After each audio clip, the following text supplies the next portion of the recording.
Hi, I'm so glad to be here. What's so exciting about this particular event is that it's a way to collaborate across the entire customer experience. And that's really exciting for marketers and like me. So we're excited to be here today and really happy to have Lauren. Yeah, and hi everybody. My name is Lauren Costella Reber. I consider myself a change agent, a communicator, and a passionate leader for customer success. I currently serve as the Chief Customer Officer for Dental Intelligence. Um, Prior to joining Dental Intelligence, I've served as Vice President of Customer Success for a couple other different tech companies. And I serve as an advisor for the Success League. I'm co-chair and founding board member for the Customer Success Leadership Network, and I'm an active participant in the CS community. And I'm really excited to talk about the connection points between marketing and customer success because there's so much opportunity for business growth. So really looking forward to this session as well. And thank you, Nicole and Janine. I mean, Colleen, for having me. I'm excited to jump in. Okay. All right. So, a little bit about Unboxing Growth, this webinar that you're on or that you're listening to, because we do have quite a few people who register and watch the or listen to the webinar later. But we're really focused on sharing strategies and tactics to overcome, sales and marketing obstacles. And this is focused to, increase success, sales, influence, all in a tech-enabled world. And so today's topic of customer success is really far-reaching, and we're excited to bring it to you. And really a depth of knowledge. That's where I think Unboxing Growth shines, is to bring you more of a depth on these really important, far-reaching topics across marketing and sales. And a little bit about us, Outfront Solutions. This is the firm that Janine and I are founders of. These concentric circles that you see, that's our ikigai, which is a Japanese term, reason for being. And it really depicts all that we do in the areas that we touch across branding and strategy, marketing and communications. We're stepping forward as outsourced CMOs, supporting organizations with global expansion, et cetera, and their go-to-market strategies. And really what we're doing is we're seeking to help companies differentiate and outperform competitors, really looking at customer acquisition, and increasing growth and valuation. And everything that we do is also tech enabled. It needs to be, and it can be. And so that's a little bit about our organization. And the good news is we've been trusted by a lot of top brands over the years. We've worked with a lot of the big enterprise companies, from Apple to Accenture and HP, to a lot of middle market organizations, cities, and well-funded and thriving startups, to having a foot in a lot of nonprofit and government organizations. So we've really spanned a lot of different types and sizes of organizations at different stages in their growth, but every single one of them has something critically important, and that is customer success. And we're not looking at customer success in a limited way, which is, maybe an understanding that was from years ago, where it was maybe just support or, something that happened only after a sale. And it wasn't really developing a deep relationship with the customers. So we're going to hear from Lauren, and we're really excited about, this journey that customers take and the importance of having customer success and customer success management as part of that entire customer journey. Well, excellent. Well, thank you so much for that introduction, because Nicole, you hit on the areas that I want to start in, which is First and foremost, as we've talked about, I believe customer success is the most overlooked revenue generator. We forget oftentimes that there's this entire customer journey post-sale. Everything from onboarding to adoption, to retention, to growth, and then referrals. These are key areas of opportunity where I think marketing and customer success can partner together to drive more business success. And when you think about customer success, a lot of this was born out of the software as a service movement, but also the subscription culture. I think everybody is used to different and various subscriptions, everything from Netflix to Hulu to pretty soon Starbucks. So long gone are the days when companies just pay a large sum up front for some kind of product or service, right? And then it's kind of that, hey, I collect and then forget you culture. That no longer exists. And today that focus really is relationships. With globalization and cloud services, entry into the market for competition is really easy. We were talking about like the pain of switching sometimes to different software, et cetera, earlier, but it really is easier to switch. We're not talking about server-based software. We're not talking about server-based products where it's really hard and arduous to switch. Now with globalization and the ease of access for competition, you can switch to other competitors very easy. And so if you don't have strong relationships or a strong brand, and more importantly, and this is the part that's really important, we deliver on the value that we promise, you are replaceable. And so that's where I really wanted to just start our discussion. I wanted to talk about relationships. And relationships thrive when there's authenticity, transparency, vulnerability, and real and perceived value between both parties. And creating the environment and that foundation for relationships doesn't start with knowing your products or your customers. It actually starts with knowing yourself. And so it may seem a little counterintuitive, but I want to use an example of one-to-one relationships to play this out. So let's take perhaps an example of dating.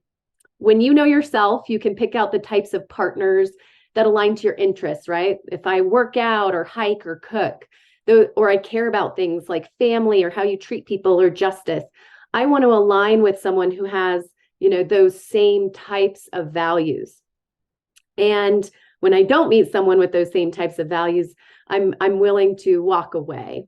But if you think about when you're dating someone and they don't know themselves, or worse, you don't know yourself, we quickly experience that expectations aren't met, right? There's confusing signals and we're trying to guess like what's going on. And at the end of the day, both parties waste their time trying to figure it out. So it's much more efficient to know yourself so you can say yes to the right fit and no to the wrong fit. So just like one-to-one relationships, the same holds true for B2B and B2C organizations, because when we think about business, who are we really dealing with? People. And so one of my favorite authors, Vern Harnish, puts it in his book, Scaling Up. Your company is a living, breathing organism with a distinct personality. And so your strategic advantage as a business is knowing yourself. And as a marketing and a CS leader, or marketing and CS working together, our strategic advantage is knowing our business and not just thinking about best practices, but really knowing our business and really understanding our brand promise so we can deliver on that over and over again. Because if we don't understand that, we'll be trying to be everything for everyone and we won't deliver anything to anyone. So if we think about what that means, like knowing your business, this is really identifying your company core values, your core purpose, your competencies, and most importantly, that brand promise to your customers. So again, as Vern Harnish puts it, core values are like your company's personality, and it's the soul of your organization. It's how your organization acts, and it's how people in your organization treat each other, and in and out of the proverbial office, right? And once those are formed, it should be really hard to change. Like, this is your personality, this is your person. And then your company needs to have a core purpose. Why does it exist? You know, Nicole pointed out all of the different areas of why Outfront Solutions exists, right? And so when you think about your core purpose, if your core values are the soul of your organization, the core purpose is its heart, it's its mission. And so, for example, when we look at Disney, the core purpose is happiness, and everything is built around happiness. So probably for the people who are not interested in being happy, Disney is probably not the best place for you, right? So when you have this heart and soul and you bring those things together and you really understand what's good, what you're good at and what you're bad at, you can make decisions about what types of customers you're attracting and which ones that maybe aren't a good fit for you, right? So now that we know a little bit about what knowing yourself means as a business, I want to talk a little bit about how that impacts your strategy. So if everyone can follow along with me here, you don't have to close your eyes, but if you want to close your eyes, I want you to imagine a company that creates home products and furniture for consumers. Instead of buying home products and furniture and that furniture assembled, the company makes customers assemble their own products themselves. And these products sometimes come in 100 pieces. And the company provides but a single tool to build those products. And sometimes those products are difficult to move or carry, and the company doesn't provide delivery. And if the customer needs to return the product, wait times and service is generally pretty poor. And when customers go to search online for products or in stores, the names aren't easy to find or understand. And then when customers go into the store, there's no organization by aisle. It makes it impossible almost to find the item you need. When you think about that experience, would you consider this a great example of, great delivery, customer delivery, or something that you'd be proud to market? Are you thinking yes?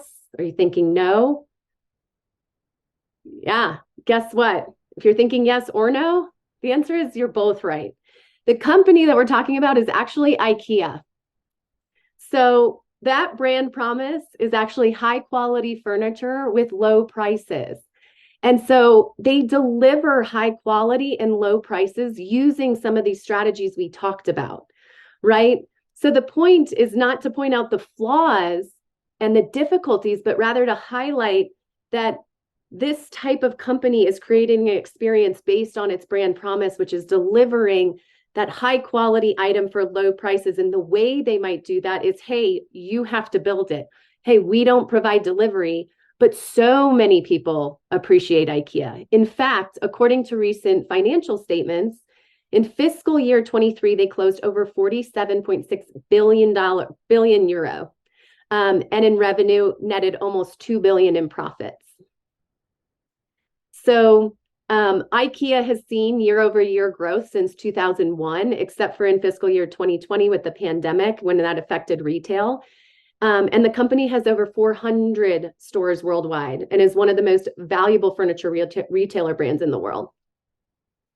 So they must be doing something right. And I think every case study source you'll come across, we showcase them as having real focus, right? They know themselves. And this is because they have those core values, that core purpose, and a very clear brand promise. And that's what attracts the best right customers to them. And they say no to the ones that don't fit. So if you're a customer that, wants the delivery, you're not going to get it, but you probably shouldn't be shopping at IKEA, right? And they're going to be focused on the customers who want the high quality and low prices. And that to me is the exact overlap of CS and marketing. We need to be very clear on our brand promise, and we need to deliver on that promise and market back to customers all of that value that they're receiving so they continue to come back and grow. And I wanted to just share a few stats on how huge the benefit is to building these strategic relationships. So a 5% increase in retention produces a 25% increase in profit. 5%, keeping 5% of your customers more than you do today. The net revenue costs, it costs 4 times more to sell a new customer than it does to produce upsell revenue. So 4 times more expensive to get a new customer than it is to upsell a current customer. And I don't know if you all know this, but actually 40% of companies and 30% of agencies spend equal attention on customers versus new logos. So not all of us are spending the same amount of time or energy on customers. And it tells me that marketing and CS haven't made the case to spend, or we haven't tied ourselves closely enough to that post-sale funnel. And there's huge benefit in doing that. And so if we go to the next slide, I wanted to point out like what this post-sale funnel actually looks like. So you're probably familiar with the top side of this funnel and bringing a customer or a new prospect to close.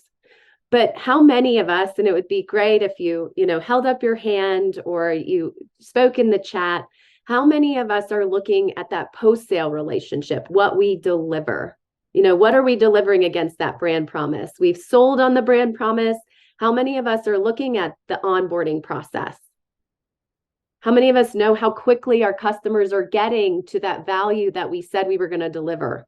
That's the purpose of onboarding, time to value or initial value. In adoption, how much are we working and understanding like how quickly are our customers adopting? Can we market those things back to the base? Can we show our customers the ROI they're receiving? In that growth phase, after we've driven some adoption, there's huge opportunity here. This is where I see marketing and CS definitely overlapping as we expand on products, right? Or on features if you're in software as a service. How do we market that to our customer base so they grow, right? They become more sticky. I buy more furniture from IKEA because it was so great. It was so high quality that I buy more of it. And then, of course, if you're in a subscription culture, how do I think about renewal? Or how do I think about, hey, every time I come back in that subscription or I sign up again, there's ample opportunity for us to show all the value we received and why we should sign up again. And then how many of us are capitalizing on advocacy? Using use cases to sell new customers. Again, like stats like the time to value, the level of adoption, the ROI that current customers have received. How much of what we're driving on new business relies on reviews, right? Or that brand presence. A lot of times, businesses are looking at, or customers or consumers are looking at things like Yelp or Google reviews and things like that. Those types of reviews are so powerful to drive our pipeline. And if we don't deliver on our brand promise, it can very quickly sink our pipeline. So that connection remains more and more important these days, just with how accessible it is to write about our experiences and how accessible that is to everybody in the universe about what those experiences could be. And so when I think about the customer journey, each point in this journey is an opportunity for us to drive our message and create brand advocacy. And right now, in my experience, a lot of this brand building and advocacy is done by customer success kind of in its little box, right? And not all of us are experts in marketing. I know I certainly am not, but I would certainly appreciate the partnership of how could we talk about this more? How can we talk about the ROI? How can we talk about our brand promise or the expansion of our brand promise in a better way to attract what we want, which is retention and growth? So I think that those could be really great opportunity points for our organizations to work together. So now that we understand some of those opportunity points, I wanted to move into kind of like how and where do we start? So if we go to the next slide, to me, this is where what we really need to start with is the data. So everywhere we look, we see practices and strategies being employed with probably very little information on what's actually like our strategy impacting. Are we really hitting revenue and growth? And so one of the things that I think is really important is to start with retention data. And so one of the most important data points that a lot of teams do track is why are your customers leaving, right?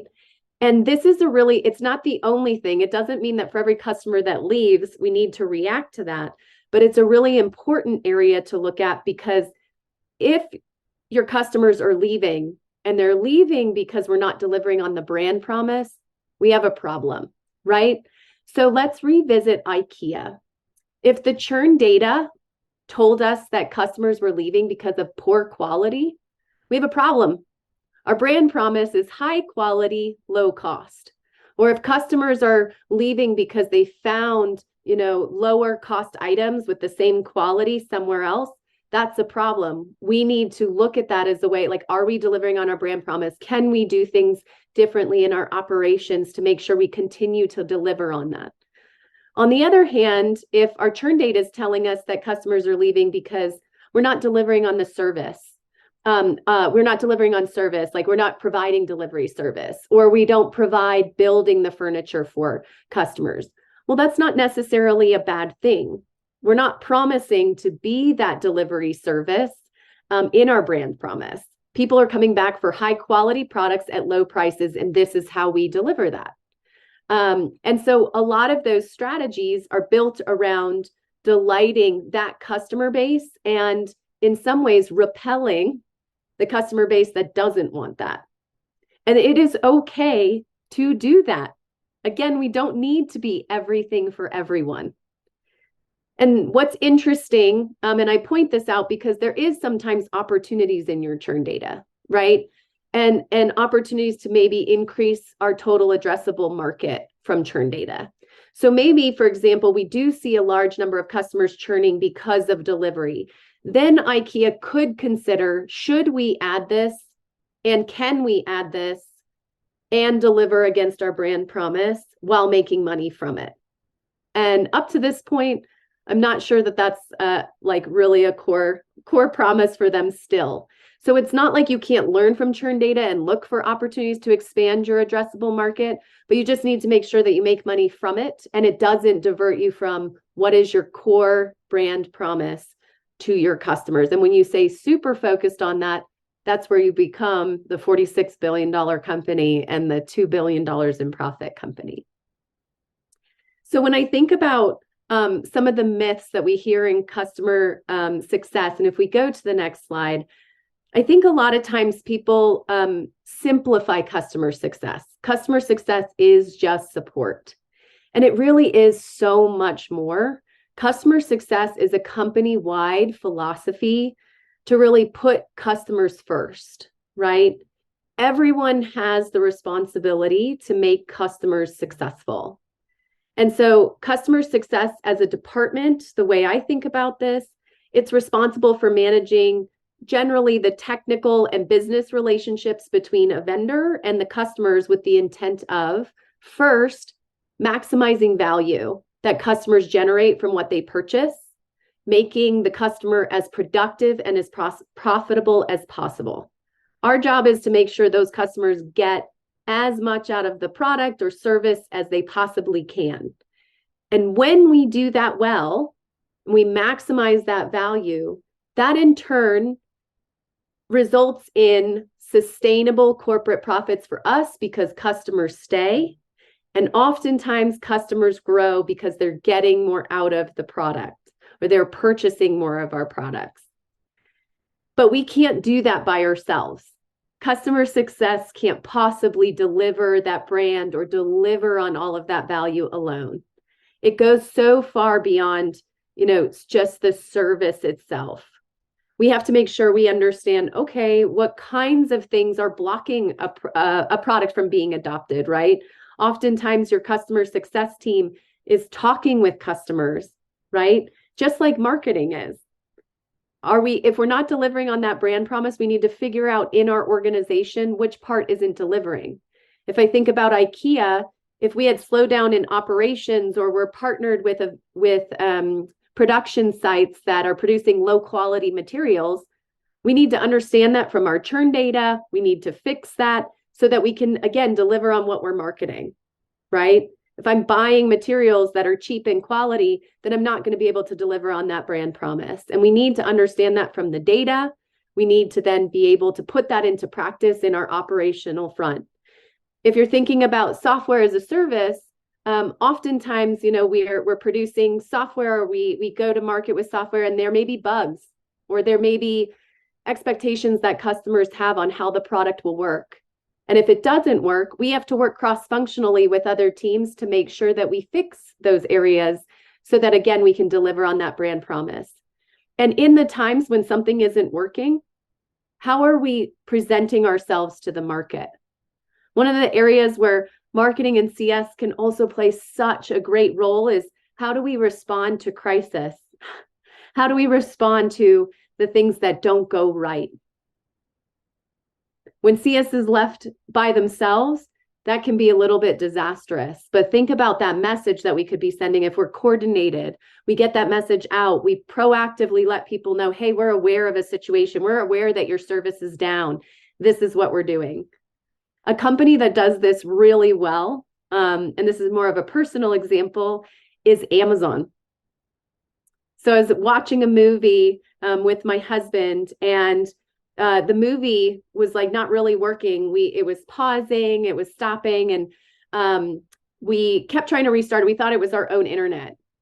And then we got a notice from Amazon, I want to say like 20 minutes like into this movie, didn't realize it, but like looked into our email, had a notice from Amazon saying, hey, we saw that your movie experience wasn't that great. Here's a free rental. I didn't have to ask. I didn't have to reach out. This was just proactively done. Not many companies, I think, are thinking about, how do I react in times when things aren't going well, especially when I'm trying to deliver on my brand promise. And that's where we can use and partner better together to use the data to see what's going on. And in those times of, wow, this thing went really wrong, how can we communicate with our customers in a better way? So one of the things that I know we're all thinking about is like, are you ready to invest in CS? And so one of the things that I recommend for people is to really look closely at your business and understand your focus, as we've been talking about. Just like you would when you're choosing a partner or a friend. Are your core values aligned, right? Like, do you know what you're good at? Are you familiar with your brand promise? Do you have that defined? If you don't, I would start there, because you need to be able to say yes to certain customers, but you also need to be able to say no to certain customers. And when we think about, well, Lauren, like IKEA, like fine, but that's just B2C. This doesn't really apply to like B2B. If I'm selling to a business, this doesn't apply. I want to go back to Vern Harnish and what he says in his book, Scaling Up. Nothing is more maddening than hearing teams debate whether a certain idea is applicable in business to business or consumer, business to consumer engagements. In the end, we're all the same, people to people.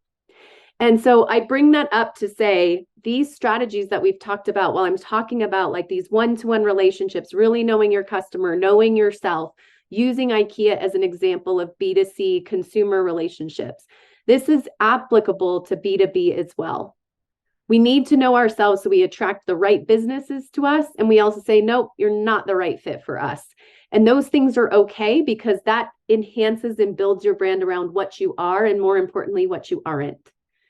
And that's my point, is that we're dealing with people, whether it's in business or not, and we want to attract the right people and let the incompatible people or businesses leave us. And we need to know our brand promise because of that. And so I think when you know these things first, that's the first step. And then as CS and marketing leaders, we can capitalize on knowing ourselves. We can capitalize on attracting those right fit customers, on capitalizing on all of the great ROI we've driven for those customers. So if I'm playing out the IKEA example a little bit further, as a CS and marketing leader, I'm more apt to ignore strategies that focus on enhancing delivery. I'm more apt to ignore strategies that would focus on building furniture. I want to stay focused on ensuring high quality production and high quality products, because that's our brand promise.